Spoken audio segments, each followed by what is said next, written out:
Demons Discussed, Take 4. The one with the witches.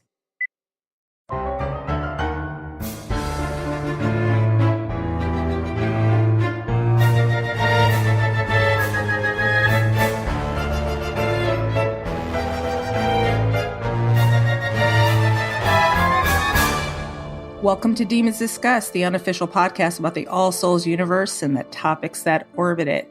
I am your host, along with my co-hosts, Angela and Jean. I am Valerie. Hello, Angela and Jean. Hello, Valerie. Hello, Valerie, and hello, listeners. Hello, listeners. Today is the one with the witches. Well, this certainly isn't a topic that orbits the universe. It is squarely in the universe of All Souls Trilogy. Yes. Because as we know, there are real witches, not in the fantasy sense, but in the real sense, as we call a lot of the neo-pagan religions, the people that participate witches, or some people call them warlocks. I think those people are a little bit fantastical though, or wizards, but whatever your name of choice. This is a subject that I think we have to take kind of seriously, because as vampires, well, besides the emotional vampires, as vampires don't actually exist, we have to kind of tread carefully, respectfully around the subject of witches, because Deb hit a lot of the actual traditions that's taken place in a lot of these religions in her books. It's certainly true. I mean, she basically... she's brought the pagan practices of the time before Christ to modern day in a lot of ways, which is what witches kind of do. Yes, it's they're living history, really. I can't think of another way of explaining it. That's a good way to put it. A lot of the neo-pagan religions draw from pre-Christianity. I think Deb gives a pretty comprehensive picture of witches. I mean, not only historically, their traditions, their lore, their social issues related to them as far as being scapegoats. She and also peppers in many notorious or famous witches throughout history. They may not be specifically named like Agnes Sampson is, but other ones are mentioned, especially in the Book of Life. And what I thought was really neat was how in the modern London coven, she did a lot of shout outs to witches from history and made their descendants members of the modern coven. Yes, that was excellent. Yeah, that was good, I think. And I also like the way she had the coven community in Madison. She made it very relatable. I think she must have attended a couple of those parties, because that little get-together they had in Madison. The Halloween party? Well, no, not even the Halloween. It was in the Book of Life. Mm-hmm. The one that Fernando and Matthew attended. Right. It seemed to be a raucous party. And from my experience, this is true. A lot of these get-togethers, they're really a way for the community to just get together, chill out, be themselves, relax, drink, eat. Not unlike any other religion. It's just a way to... It sounds like a big Polish family. Yeah, it's a community gathering, really. And it's a family of choice, really, if you think about it. It's true. Well, Deb's books are all about being a family of choice. Yes. So I want to touch upon the things that I know about modern day Wicca, because that's the only one I can really speak on. And my background, I was born Roman Catholic only because my mother is Roman Catholic, but my father was from the island of St. Kitts, and a major practice there is Obeah, and it's not really talked upon there, or people from St. Kitts or people from the islands, because a lot of people, when they come to the States, they just want to assimilate. And what they do is they pick up Christianity and they go to church and they just want to assimilate into American society. So that's what they do. But people like my grandmother certainly didn't. She was called the Obeah Lady. And she had a corner of her kitchen in Harlem that was filled with shelves with spices and herbs and bones that no one ever questioned. Questionable, like skeletons of certain creatures. And she was known amongst that community of people as the Obeah Lady because she was the one that actively practiced Obeah. And it's very similar to, more of you are familiar with voodoo. It's very similar to that.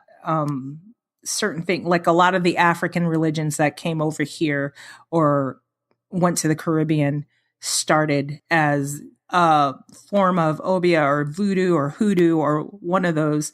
So that's where my background into the supernatural, well, not supernatural really. It's more of a pagan type religion started. I was raised Roman Catholic and I continued that until I had an event when I was, pregnant with my son. And I won't go into it, but that just kind of made me feel like I needed to get back to my roots. And I was in the military at the time and they had Wicca services. So that's what I joined because it was the closest to anything I could relate to. You so generously shared a picture of your grandmother's space, and maybe we'll put it on Pinterest someday. But it's absolutely beautiful. Oh, yeah. Yeah. All of her tools and her dried herbs and just the functionality of it it's breathtaking. So when I read Sarah's Still Room, that's what it reminded me of. I was like, oh, God, yeah. And she had a little loft like that, too, like how they describe where Cora would hang out. Right. She had a loft like that, but I think she just, this is funny. She had barrels of wine that she would let ferment up there. And occasionally one would blow up.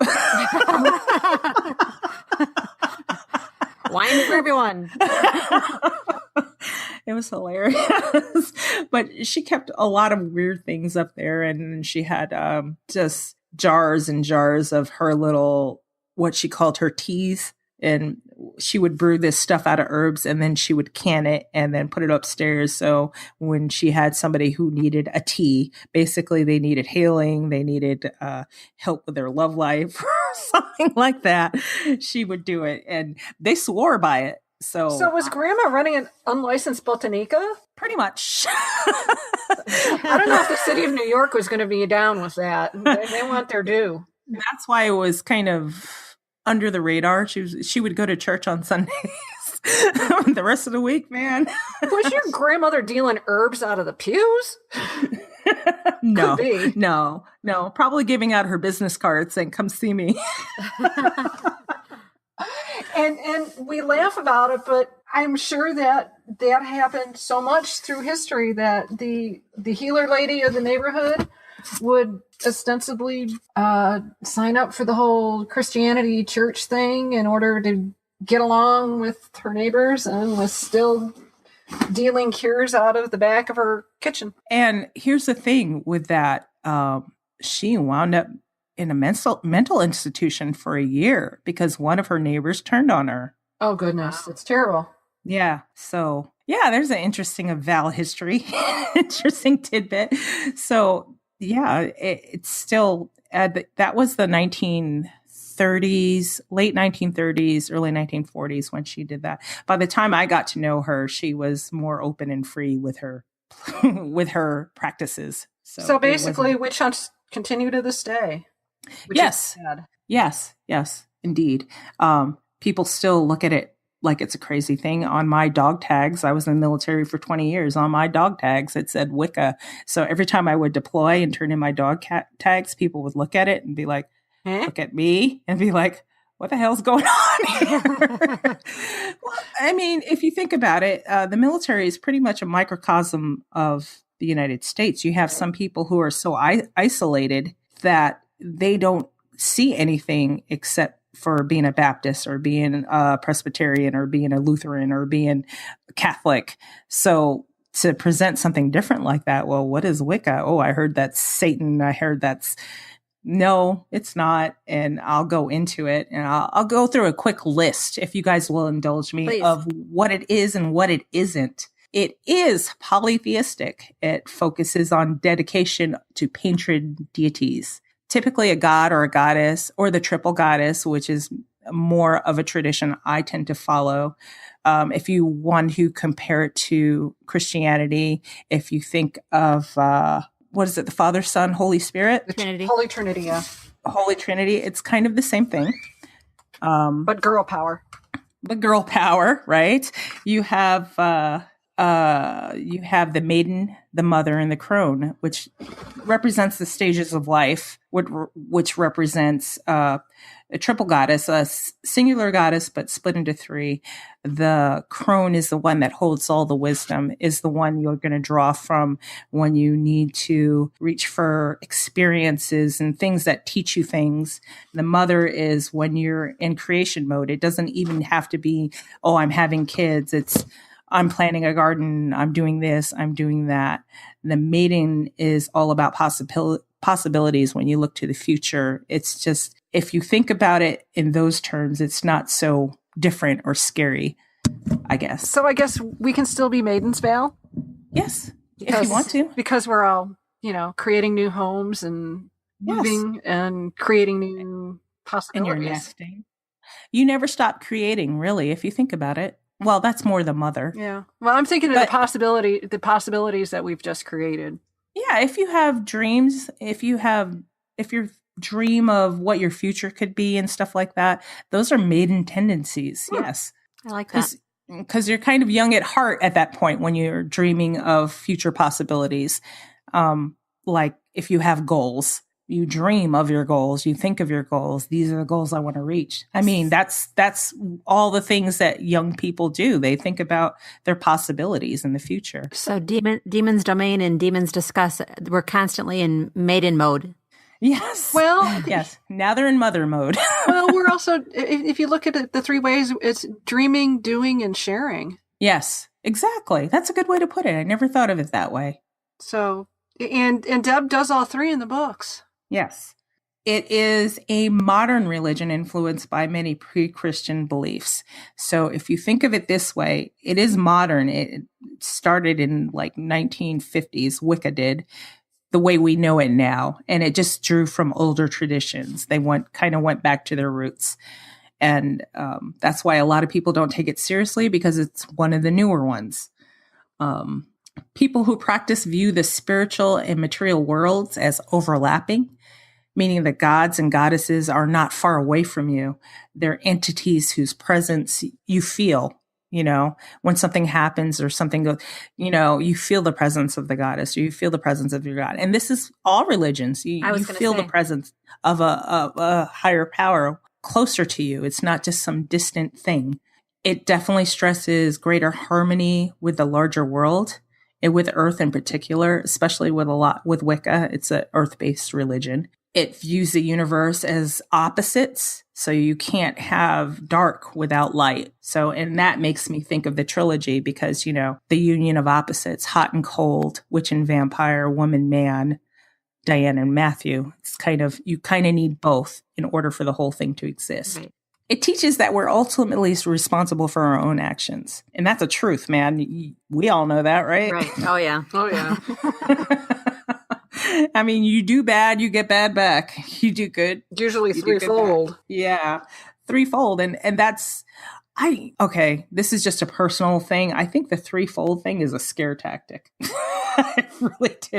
Whatever you do, it's just going to come back at you 3 times.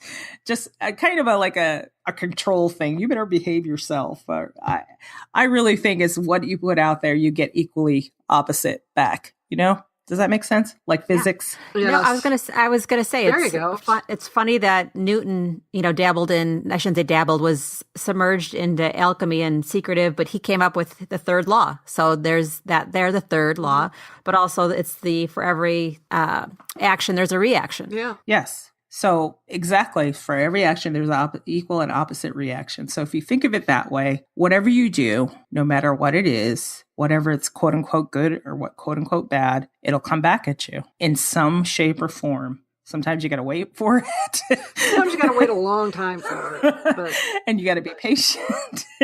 But it does happen. It is paganism. And you can be pagan and not a Wiccan, but you cannot be a Wiccan without being a pagan. Pagan generally means not of Judeo-Christian origin. So that's Buddhism, Hinduism, all the other isms, if you can think about it. It's not Celtic. It draws from Celtic traditions. It's not Druid. It draws from Druid traditions. A lot of traditions do from Wicca, but don't make the mistake of calling Wiccans Celtics or Druids, because Celtics and Druids exist, and that's an ancient religion, and you don't want to be messing with that. I don't know. I'm just that person. It's not good. It has almost as many traditions and rules and steps as Catholicism. Catholicism, especially if you're going to get into Christianity, Catholicism, it's big and complicated, and a lot of rules and a lot of notes and a lot of sub notes. And a lot of choreography. Yeah. And then you have some young witches that like to believe that the Celts had fairy magic, and I call those people fluffy bunnies, but we won't get into that. Or the angsty teens who decide they're a witch all of a sudden. Oh, yeah. I think a lot of people have gone through that stage. Yeah. You found that book with the silly little love spells in the school library and decided you're going to divine who your husband in third period's going to be. Yeah. It's like, really, dude? Yeah, no. You're not 13 anymore. No. Yeah, no. And then dressing in all black doesn't make you a witch. Come on now. Stop that. Stop it. I mean, not to really make fun of these people. They're trying to find an identity, or like anything. It's not satanic. Don't believe in the devil. Karma, like we said with the law of three, or what I call karma, is basically what you put out there comes back at you. It's just energy. It's the same kind of thing as karma. I call it karma because I'm lazy, because when I say karma, everybody knows what it means. Right. So that's karma. Yeah. No white, no dark magic. Well, and Deb's got a lot of karma in her story to tie it all in. I mean, Peter Knox, hello. Yeah. The karma bus backed up over him. Right. And you can label it dark magic, what he did, but what he did was just take his energy and put it towards dark intentions. And it all bounced back right onto him. Yeah, energy is energy. So there you go. There's no divine judgment in our laws. It's just that people who do good get good in return. Those who continue to do shady things will be punished for it one way or another, and that includes anybody. You know? That sounds fair to me. Yeah. It's stuff that we all struggle with. Urges like revenge, we have to squash them all the time, and that's in our personal lives. Well, it's just like any kind of project. Whatever you put into it it shows in the result. Yes. I mean, if you do a half-assed job on a project, it's going to look half-assed. If you treat people crappy, relationship is going to be crappy. Exactly, because eventually they're not going to put up with it. Yeah, I mean, another way of looking at it is it's just a manifestation of the energy in the final product. Right. So, like I said, urges like revenge have to be squashed, and I really got a picture of that when, at the very end of Book of Life, when Diana wanted to nail Gerbert to the wall, and Isabeau and Matthew had to calm her down and hold her back. Like, oh no, he'll get his. Don't worry about it. We're working on it, and we're going to be a little more subtle about it. And that is kind of the attitude you kind of have to take with this, especially if you're spell casting. And let me quash another myth. Spell casting is really no different than prayer, if you think about it. Sure. Mm-hmm. So there you go. I've just normalized witchcraft in your mind. So let's talk about the fantastical kind. You guys have any thoughts? Don't want to just be me spewing. Well, I don't know if I'd call telepathy a supernatural power per se, because some people seem to have it. I think so. I mean, and I really think that premonitions happen. Maybe it's a way of your mind processing the energy that's out there. Yes. But there's something to it. And as we learned over and over again in the trilogy, there's a really fine line between science and magic. And it's mostly, and that fine line is whether we're smart enough to figure it out yet or not. Right. I see it as like science trying to explain the magic. Mm-hmm. Exactly. Do you know what I mean? Yep. An explanation for something they don't truly understand. They want to make sense of it and understand it. Yes. Right. Or vice versa. Scientists will have you believe, the fantasy is just trying to explain the science. Mm-hmm. So it depends on what side of that argument you follow. It's all the same. Yeah. It's all the same. And shape-shifting. Now, is that supernatural? Because, there are people that Angela, you and I were talking about this astral projection. Yes. Mhm. Yes. When you theoretically, when you go out of your body, you can be anything, everything, and anything if you want to. That's true. So shape shifting. Yeah, to read it on a page, to see it in a movie, it is kind of supernatural, but in theory, you can do it with your mind. Sure. And Ike is meowing. Because it's time for his walking. Well, maybe he agrees. Yeah, exactly, Ike. Well, I like that. There's that shape shifting in the astral plane. For trilogy purposes, though, I mean, Diana does a little bit of it. You know, when her arm shoots out into a branch, she doesn't. But she's dealing with what's his name? God, why can't I remember his name? Knox. Not Knox. Champierre? The demon that. Oh, not Kit. Champierre. Kit. Not Kit. The demon that Matthew hung out the window. Oh, Edward Kelly. Edward Kelly. Yeah, Kelly. Yeah, and also with Juliet, didn't she do it with? I thought. No, with Juliet, she did the energy transfer through the oak to save Matthew. That's right. That's what I'm thinking of. And like on the astral plane, you can do time walking too, theoretically. Oh, and there's also the whole subgenre of physics where they're trying to figure out whether you really can time travel. That's what ties my head in knots, the time travel thing. Oh, we'll do a separate episode on that now. So maybe we'll get Victoria Sedova to come in and do a little demonstration for us, since she seemed to be able to explain it back in the day. Maybe if we begged her nicely. Yes. The timey-wimey stuff. Shout out to Victoria. Shout Victoria. Hey, girl. Call me. The part that I was thinking of with Juliet was her arm shoots out towards her aunt. That wasn't the branch part, but this is something I wanted to explore a little bit. It was because she wanted the knife, the white-handled knife from Sarah, to help Matthew. And it says there's two blades, one dull and one black-handled, the other sharp and white-handled. Yes. The athame, which is what we would call that in real life. For the real life witches, the athame. It's just a way to channel your energy. Think of it as kind of a magic wand. Okay. You can use this knife while you're cutting herbs. Like the white handled knife is the sharp one. You can use this knife while you're cutting herbs, and then you're directing your energy through your cutting your herbs for whatever purpose you're using that for. Like Sarah was using it when she was making the dream pillow. When she was cutting up herbs. Oh, I thought the dream pillow was. No, the white knife came out again. Oh, I thought she was doing something else with the white knife, because I thought the Diana made the dream pillow for one of the little witches that was having problems in. Oh no, that was for Jack. She made the dream pillow for Jack. No, for kids that were having problems, I think. Oh, okay. Right? Oh, okay. I'm confused now, but I thought there was an application independent of Sarah. Yeah. No, I might have been mentioned in there. Somewhat, like I said before in another episode, it's really time for a reread. I'm only up to whatever chapter we are on the real time and the real time reading, because that's when I get my rereads done. No, but you were right though. I mean, it was in the still room, and Diana wanted to touch the roux, but she couldn't because she's pregnant. And she said, "Go take the knife and go cut some moonwort." Yeah. Mm-hmm. And divination and foresight, that's kind of in the telepathy family wheelhouse, isn't it? Mm-hmm.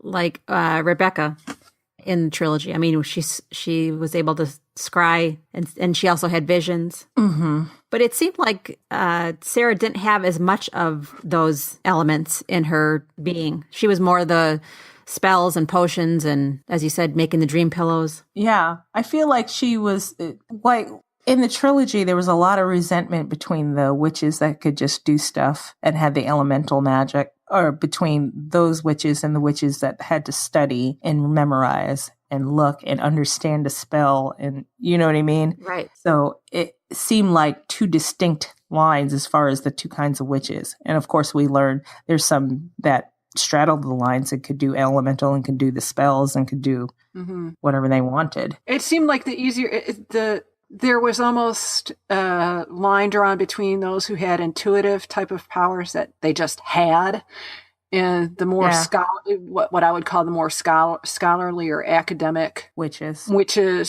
who could learn to do things, who may not have had as much intuitive talent, but they read a book and got it. Yeah. Or they were born with an inclination. I mean, just like someone playing the violin. I can't pick up the violin and play it. Maybe that's the same for spells and potions. Some are more naturally inclined. Not that you can just learn to do a spell and be proficient at it. Yeah. Some can't. Yeah. So I was going to use the music analogy too, like for piano. Some people can hear a song and just play it.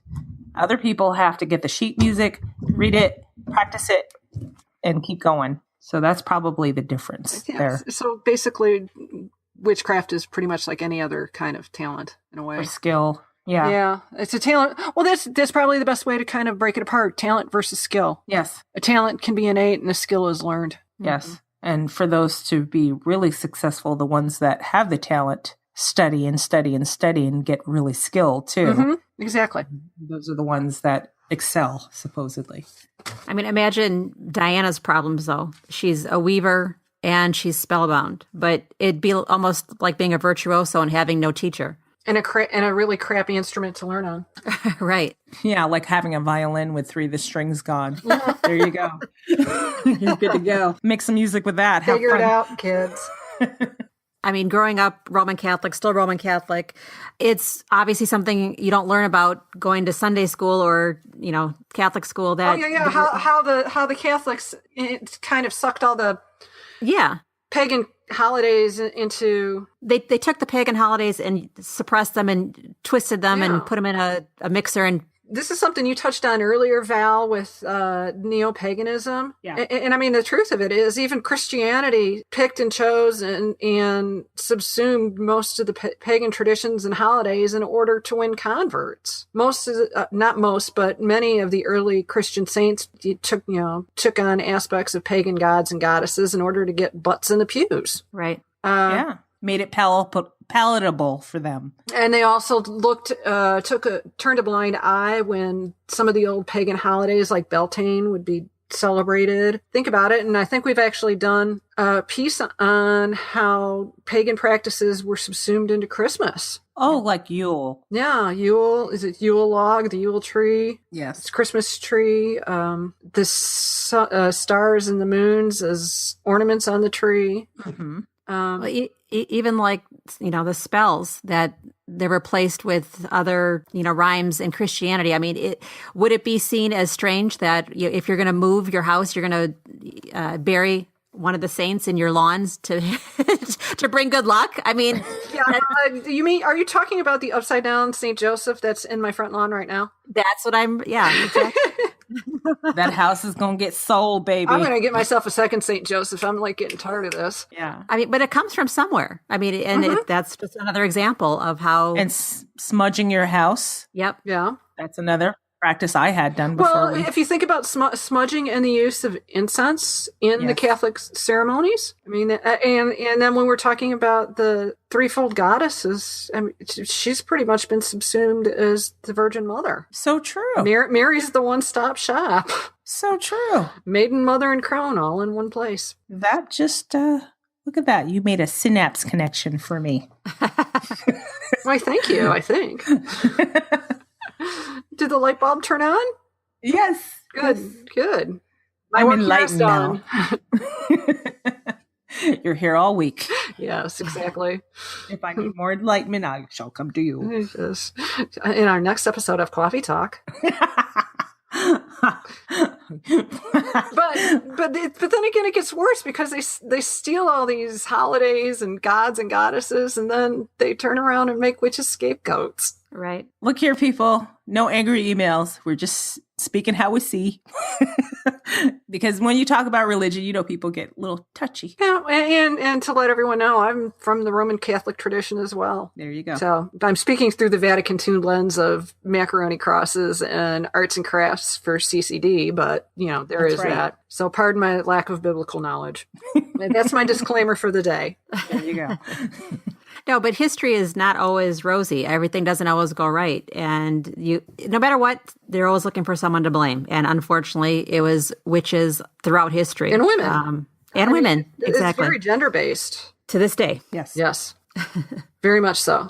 Just to think about it is so frustrating.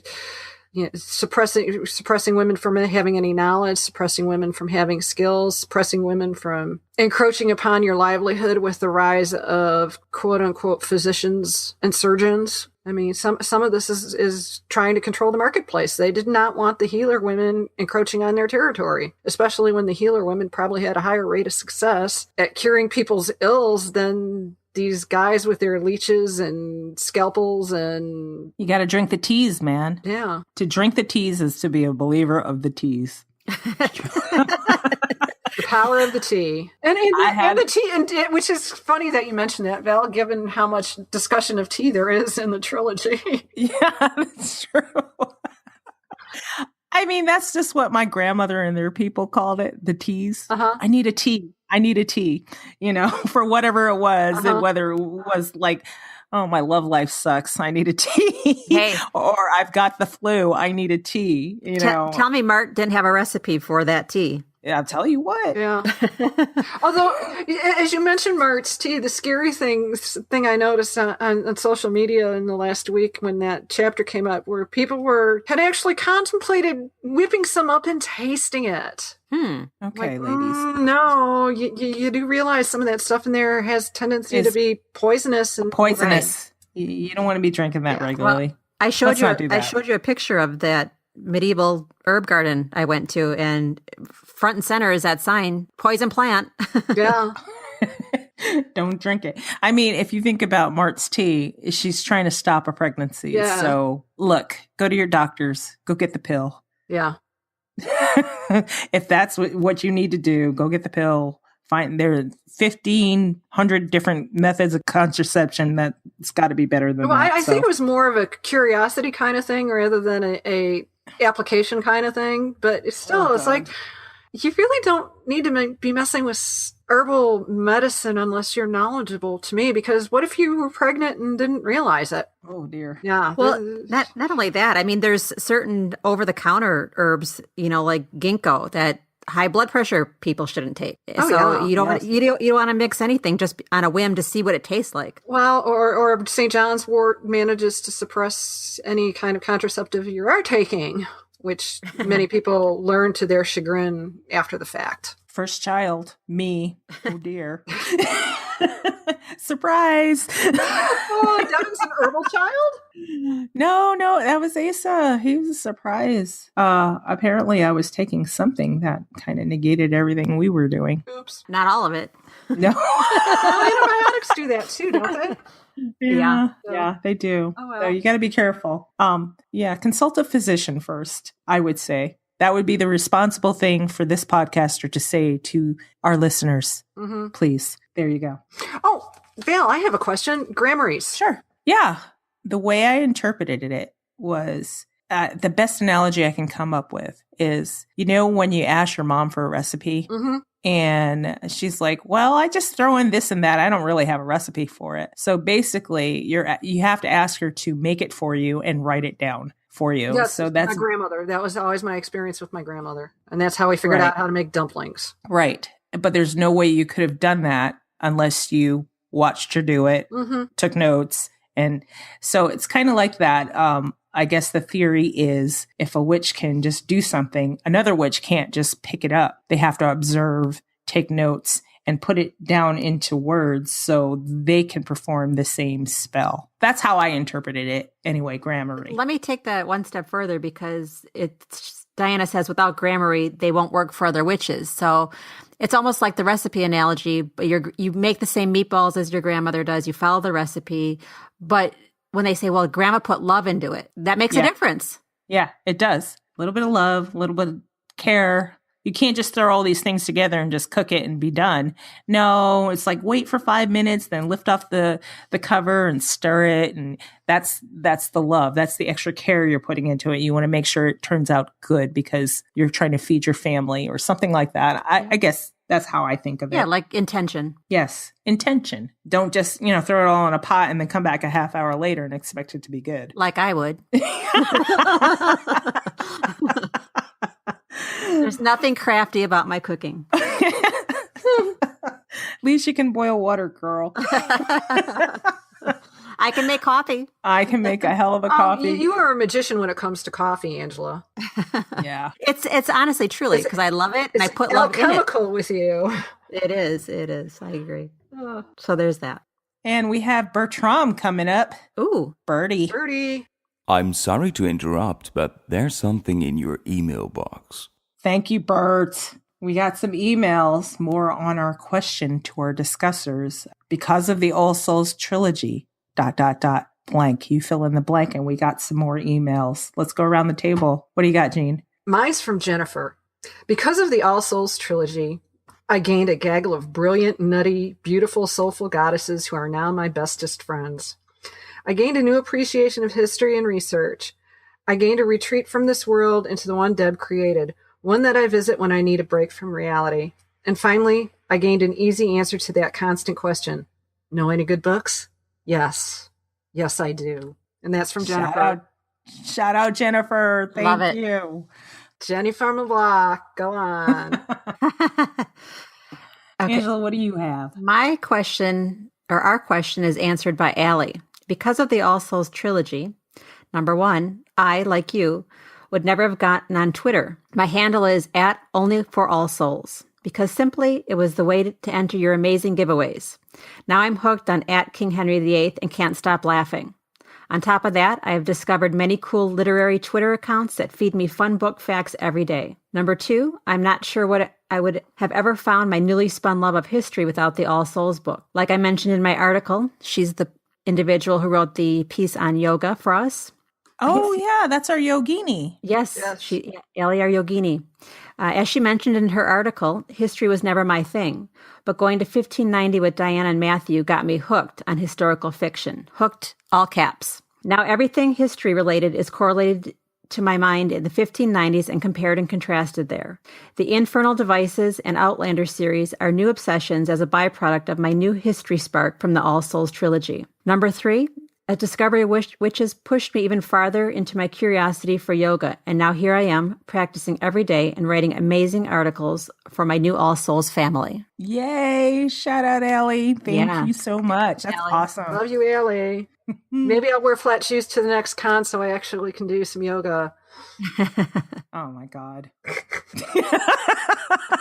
I did pretty good for wearing those high heels. The pencil skirt didn't help, though. Oh, that was hilarious. Going back to watch it was hilarious. You worked it, though, girl. You worked it. All right, our last email is from Milana. Ooh, a new fan. A new fan. This means more people than our besties and our parents listen to us. So we got outreach, y'all.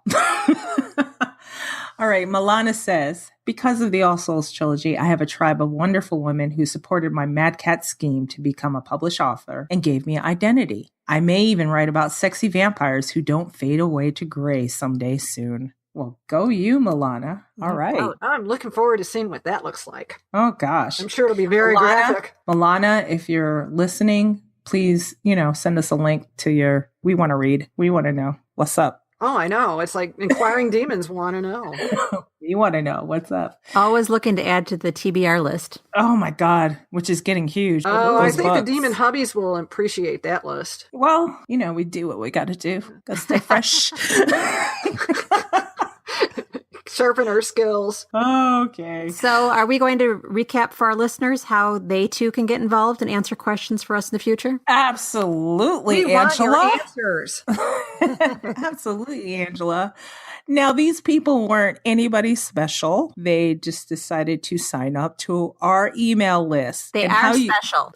Yes, they are. Sorry. Big correction on that. I'm going to edit this out. Sorry. No, I'm not. I'm going to leave it in there so you can see sometimes I'm a doofus. But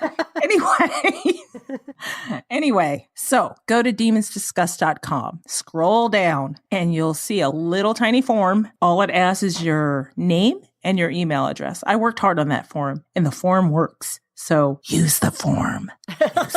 Become one with the form. Become one with the form. And you too will get emailed our questions, our prompts, or maybe we have something going on in an episode and we want the audience to respond. So they're in the know. You can be in the know. We don't charge anything for it. Just type your name and type your email address. And there you go. You become a discusser and I'll probably email you back. Most likely I will until it gets out of hand.